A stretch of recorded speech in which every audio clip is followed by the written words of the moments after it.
إخوان أخوات، مساء الخير. كنتمنى تكونوا بخير وعلى خير.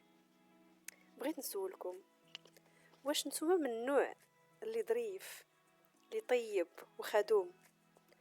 واش نتا ولا نتي ماشي من الناس اللي كيضحيو في سبيل الآخر، كتعطيو من جهدكم، من وقتكم، من الأحاسيس ديالكم باش تنقذوا الآخر، باش توقفوا معاه، باش تعاونوه في الحزة؟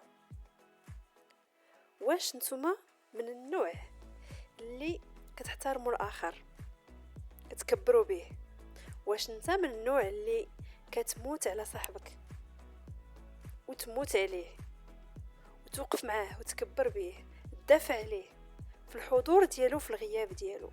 واش نتي من البنات اللي الا طلباتك صاحبتك على شي غرض ما كتقولي لهاش لا، كتقضيه لها بعينيك مغمضين؟ ولكن في نفس الوقت واش ما تعرضتوش لهذا الموقف، انكم كتكبروا بهاد الناس، كتعطيوهم وقتكم، كتكونوا واجدين وقت ما طلبوكم، ولكن الوقت اللي نتوما كتطلبوهم ما كتلقاوهمش، نتوما ما كتلقاوش نفس التعامل، نفس الاحترام؟ واش ما كتشوفوش ان كل شيء كيبغي يستغلكم ويخدمكم ويبروفيتي فيكم ويهينكم؟ مازال اذا كنتم من هاد الناس طيبين فهاد الفيديو يقدر ينفعكم. كاينين جوج انواع ديال عدم الاحترام. كاين عدم الاحترام غير المقصود، مثلا واحد صاحبك اللي وقت ما داز كيضربك لراسك قدام الاخرين باش يضحك عليك الاخرين، هو موالف انه كيلعب معاك بهذيك الطريقه وما عمرك قلتي له هدا ولا علاش. هذا مثال على عدم الاحترام غير المقصود. انت عارف انه عدم احترام ولكن ما عمرك قلتيها له، وصاحبك ما عارفش انه عدم احترام وكيستمر. يعني هذاك الفعل ديال انه يضربك لراسك وقت ما تلاقيتيه عنده مسألة عادية، وبحكم انك ما عمرك درتي له الملاحظة باش يوقف ما كيوقفش، ولكن في نفس الوقت انت حاس ان هذاك الفعل ما كيعجبكش انه يضربك ويضحك. وكاين عدم الاحترام المقصود، وهذا النوع هو الخايب. علاش؟ لانه كيعبر على الخبث ديال هذاك الانسان اللي كيقلل من الاحترام ديالك. مثلا ملي عجوزتك كتجي حتى لقدام الناس وتقول لهم انك ما كتعرفيش تطيبي او انك ما مهلياش في دارك، اذا سكتي في هذه الحاله وحنيتي الراس كتعطي اشاره للناس اخرين انهم يضحكوا عليك ويقللوا من احترامك. واذا كانت غير عجوزتك اللي كتجف بك الارض غيوليو كاع الناس اللي ضحكات عليك قدامهم يجفوا بك الارض نهار طيحي في يدهم الا من رحم ربي. فكيفاش تتصرفوا ملي شي انسان كيف ما كان كيقلل من احترامك سواء عن قصد او عن غير قصد؟ لازم تعرف ان اي انسان عنده الحرمه ديالو. ممكن تتخيل ان هذه الحرمه هي عباره عن دائره محيطه بك وانت في وسط هذه الدائره. هذه الدائره هي الحد اللي كيحد الحرمه ديالك والكرامه ديالك، واللي حتى شي شخص اخر ما عنده الحق يقيسها او يقتحمها.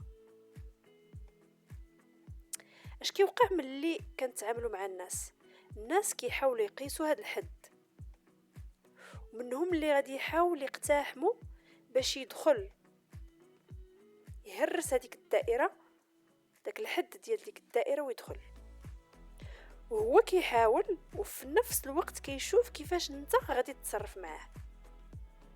فكيشوف اذا سكتي وحنيتي الراس راه غادي يدخل في وسط هذيك الدائره اللي دايره بك واللي هي الخصوصيه والكرامه ديالك، وغياخد راحته وغيدير بك ما بغى، غيجف بك قدام الناس وغيستمتع لانك خليتيه وعطيتيه هذه الحريه يدخل للدائره ديالك ويدير فيها ما بغى.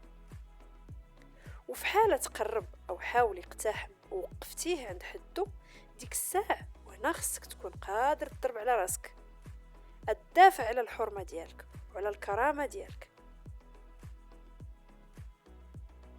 وخصك تكون قادر على الصراع والمواجهه والدباز، واخا انت ماشي ديال الدباز، ولكن لان الامر يتعلق بكرامتك، بحرمتك، بخصوصيتك، انت مجبر تدافع، مجبر تدابز، مجبر تصارع باش تحمي راسك من الخبث ديال هذا الانسان اللي باغي يقتحم الدائره ديالك. اذا وقفتيه عند حدو هو كيحاول انه يقتحم الدائره ديالك، غادي يرجع اللور وغيولي يدير لك الحساب. اذا في الحالتين، سواء بالنسبه لعدم الاحترام غير المقصود او المقصود، خصك تكون كابابل وتقول لا. هاد الكلمه اللي فيها جوج حروف كتبان سهله، ولكن تقدر تكون صعيبه في الاول، غير هو خصك تمرن عليها، لانها هي السلاح ديالك الوحيد ملي الناس كيعتبروك ظريف وكيصدموا عليك وكيجفوا بك. ملي كتقول لا ما خصكش تبرر، ما خصكش تقول لا ها علاش.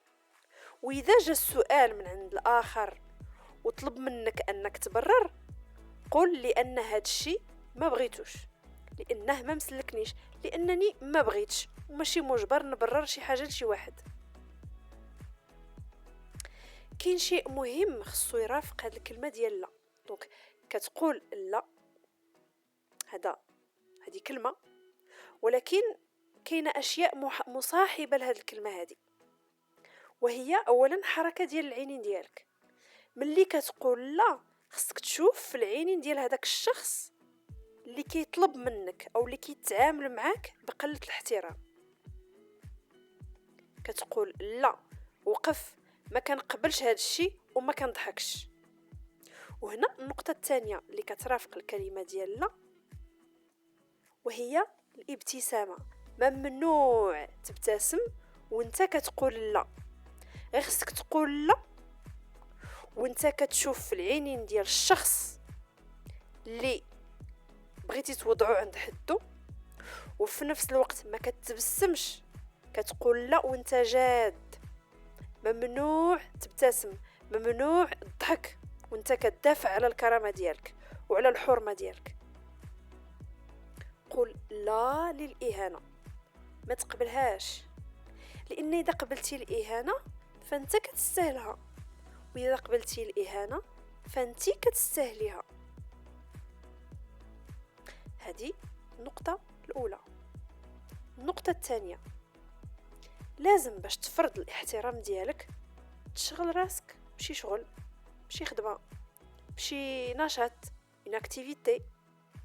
خوي السيكتور، ما تكونش دايما متاح، فين ما قلبوا عليك انت موجود، وقت ما عيطوا عليك كتجاوب، اي حاجه طلبوها منك كتقول واخا، ولو ان ديك الحاجه ما مسلككش، ولو على حساب وقتك وصحتك وراحتك. اذا خصك تبعد وتشغل راسك بشي حاجه فيها فايده ليك باش كتفرض الاحترام ديالك. طور راسك، قرا، دير رياضه، تعلم لغه، سافر، لان الناس كيحترموا هذاك الانسان اللي قليل الحضور ديالو. بغينا ولا كرهنا، الناس كيعطيو قيمه للناس اللي ماشي متاحين. وباش تفرض الاحترام ديالك خصك تكون غير متاح. اما اذا كنتي دائما متاح فغالبا غتكون ما دايرش شي حاجه في حياتك. خصك تغيب، ولكن هذا الغياب ديالك خصو يكون بسبب الخدمه او القرايه او كتعلم شي حرفه او شي فن، او لا راك مسافر. ما تكونش مسخر، ما تكونش متاح. خدم على راسك، تعلم، لقى شي خدمه، قرا كتوبه في المجال اللي انت باغي تطور فيه. مهم وقتك ما تعطيهش لاي واحد المنواله. هذه النقطه الثانيه. النقطه الثالثه، ما تكونش انت هو البهلوان اللي كينشط الحلقه. ما تضحكش بزاف، ما تنكدش بزاف، وملي تبغي تهدر قل ما قل ودل، لان ملي كتكون انت هو البهلوان وكتنشط المجمع غالبا كتفقد القيمه ديالك. اذا كخلاصه، اذا شي واحد كيقلل من الاحترام ديالك غادي تقول له لا، والاشياء المرافقه لهذا لا هو غتشوف في عينيه وما تبسمش. النقطه الثانيه، باش تفرض الاحترام ديالك ما تكونش متاح، شغل راسك بشي حاجه فيها فايده ليك. النقطه الثالثه، ما تكونش انت هو البهلوان ديال المجمع، ما تضحكش مع من والا. ملي كتخدم على راسك، كتطور راسك، كتولي عندك قيمه، كينجذبوا لك الناس اللي بحالك، اللي كيقدروك وكيحترموك، اللي الا نكتي معاهم وضحكتي معاهم غادي يقدروا هذاك التنكيت وهذيك الضحك اللي كتضحك معاهم، ما غيعتبروش فرصه باش ينتقصوا منك، بالعكس غيقدروه، لانه كيصدر على انسان عاطي قيمه لراسو وعاطي قيمه لحياته وما كيخليش راسو تهان قدام الاخرين.